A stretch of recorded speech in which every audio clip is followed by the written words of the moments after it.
Hello everyone, it's Leo, and it's time to talk about episode 2 from OTONA PreCure 23, or Power of Hope, PreCure Full Bloom. I love this name so much. This is Nozomi's rebirth as Cure Dream, and baby, what a debut, or re-debut, I don't even know how to call it, that was. What a fighting scene was that. I am still, my jaw is still on the floor. But there's a lot to talk about, so let's start. So we start the episode with the girls drinking, with the girls, meeting again and eating things and drinking things. So we have them asking for specific drinks. Some of the drinks they're asking for are related to who they were as cures, like lemonade, asking for a lemon drink, mojito for cure mint that goes mint in the drink, things like that.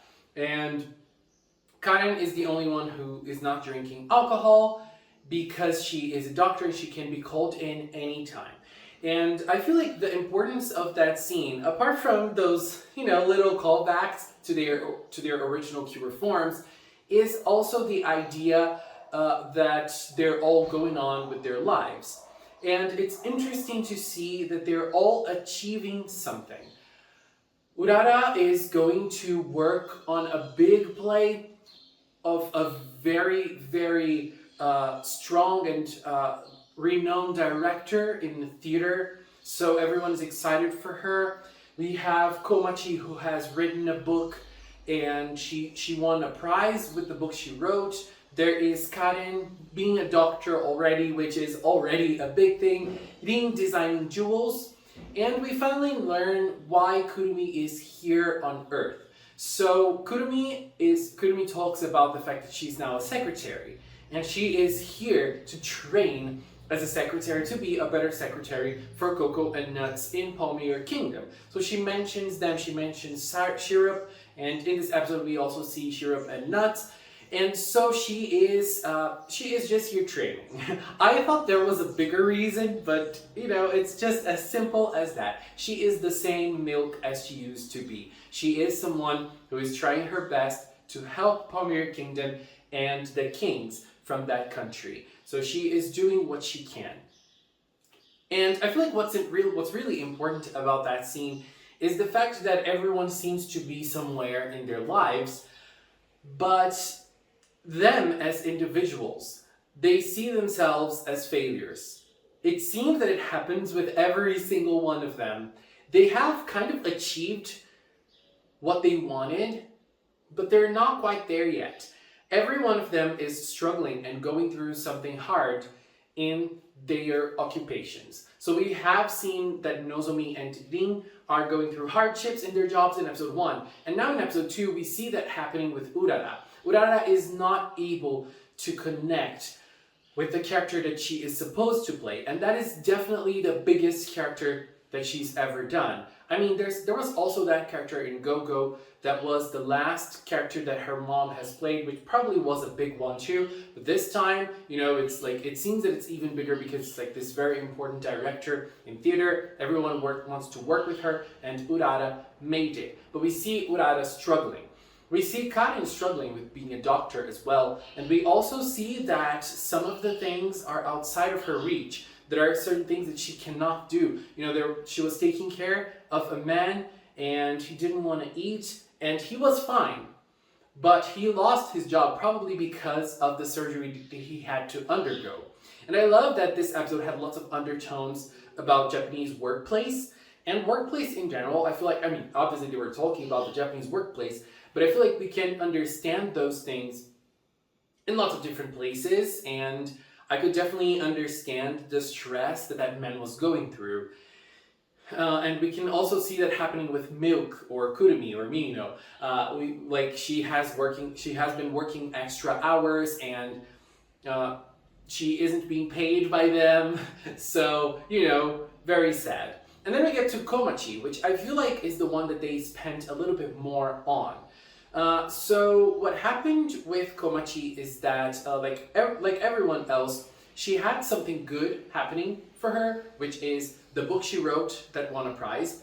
But different than the others that are still working on their fields, she isn't. She is helping in her in the store with her family, and she's also helping in the association of the block she lives in. But then we get to see her sister Madoka, which is looking gorgeous, by the way. I love seeing her. And we learn that she is not writing anymore because she can't. She has no inspiration. She seems to have like this creative block, and she's not being able to write. So this puts her in a very different position than all of the other girls that are struggling but directly working on their dreams. Komachi is not. So that puts like this pressure on her. And it's interesting that she was not able to share that with the other girls. Probably because she feels ashamed of not being on the same level as them. And that is so relatable. When we grow up, sometimes we see other people moving on and we're staying on the same place.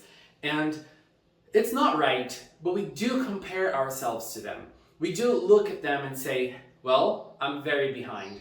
I'm not on the same level. That is tough. That is very, very tough. And then her sister tells her one very nice thing. The grass is always greener on the other side. And that is so real because all of them are working. And Komachi, while not working right now directly on something, she already achieved something big with her dream. I mean, we don't exactly know the extent to where she got with the book she published, but we already know that she did something because, well, she won an award. And it's understandable that she's feeling down, but it's also understandable that she's not being able to see what she already achieved. Because we are like this. We achieve certain things, but we're not able to see them. We're not able to acknowledge them. And that is so sad, but that is so real too. I loved the way this episode worked with that. Like, it was really, really nice. And then we get to the action of the episode. Belle is there working on the shadows, and lots of shadows have been created. There's like this big army of shadows, and they've gone around capturing shadows from people. So we see the streamers, we don't see them, but we see that they're tweeting about it. They're tweeting that there are shadows in town. So it seems that they live in the same town, and we know that the streamers are Kaoru and Michiru. I cannot wait to see them. Oh my god. And so we see Nozomi and Rin. Rin is able to escape all the shadows because she's very athletic, and Nozomi stays behind to help the two students, some of her students that were on the same place. So she uses her knowledge as a teacher to help them, and that works out fine, but Nozomi ends up getting captured. Now, when she gets captured, I feel like this probably happened with every character that has been captured by the shadows. They are captured by their own shadows, by their own fears, by their own problems, by their own troubles. And that happens with Nozomi too. But Nozomi manages to wake up. She is able to wake up because she has something inside of her. She has this willpower inside of her because of the promise she made with Hirumi, which is the little girl from episode 1, her student from episode 1, and she's able to stand up again. Together with that, we have the flowers. It's Flower of Time. I don't exactly remember the name. I think it's Flower of Time, which is blooming in the same place that all the flowers from Flora were blooming in Yes5 Go-Go, and there are 6 of them, it seems, obviously, and one of them has bloomed a little stronger than the others. Shirup is taking care of them. We see him, like, taking care of the waters, taking care of the flowers, and this one that bloomed gives power for Nozomi to fight again. So we have this like pink beam and the metamorphosis butterfly coming back, but we do have the same item as Yes5 Go-Go for Nozomi appearing, and she is able to touch it. And when she touched it, she became younger Nozomi again, and she was able to transform into Cure Dream. This was a very big letdown for me. I was really expecting to see them as adults fighting, but unfortunately we have the same forms as the Go-Go Girls. I was already preparing myself for that, because we see those forms in the opening. So if we had them as adults, we would have already seen them by now, I think. So unfortunately, that's not the case. So, I was preparing myself, but I was still feeling a little let down when I saw that happening in front of my eyes. I really did not want to see them as their younger selves fighting. I really wanted to see them as adults fighting. We have so few adult magical girls, and when we do have one series like this, the magical girls are still not adults. But still, all I can say is that all my fears went away very fast because of the fighting scene. What the hell was that? Can someone explain to me what the hell was that fighting scene? It was flawless from start to finish. Cure Dream simply rocked it. Yoshiyama, you rocked it as well. Oh my god. It was perfection. Perfection. It was flawless. It was incredible. What the hell was that? Can someone explain it to me? I still can't put into words how I felt while watching the fighting scenes. And one of the things that I really liked is that Cure Dream looks really fine in the style of Power of Hope. Because I have watched Go-Go recently, and one of the problems of the season is the style, the drawings of the season. They look weird most of the time, and here she looked really incredible. It's like they took the design and took it to another level. They picked the design of Cure Dream and took it to a whole new level. She looked flawless. Perfection. It was incredible. I loved it so much. What a fighting scene that was.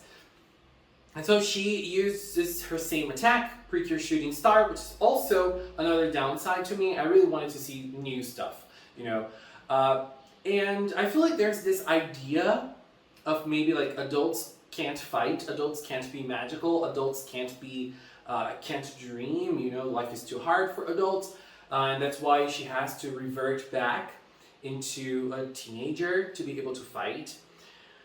But objectively looking at the scene, I feel like what they're doing by reverting her back to Cure Dream is playing or preying on the nostalgia of people who watched Go-Go when they were children, people who watched the S5 when they were children.